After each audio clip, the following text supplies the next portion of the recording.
Owners just plain say no, and they won't budge. We have several ponds in our community. There's a neighbor feeding the Canadian geese who have become very aggressive and are causing problems for the other neighbors. The geese are killing baby ducklings too, and they're chasing children. It sounds like it's havoc. The guy refuses to quit feeding them in spite of several pleas from the neighbors.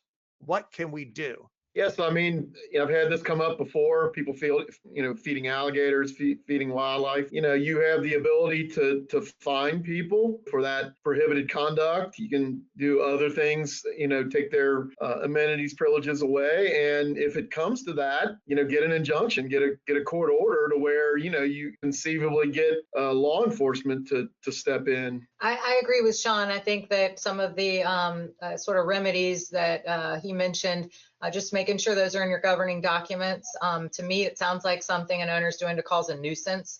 And typically 99% of the time there's a nuisance prohibition in the governing documents, but you want to make sure that you have some type of authority to require that conduct to cease. And the alternative, I think another option would be to consult with a wildlife sort of exterminator, not wildlife exterminator, like pest exterminators, but they deal with wildlife so that they can safely and appropriately maybe capture and move those animals elsewhere. And they're required to comply with any local or state ordinances or regulations with regard to wildlife. That could be another option to just get rid of the angry geese altogether.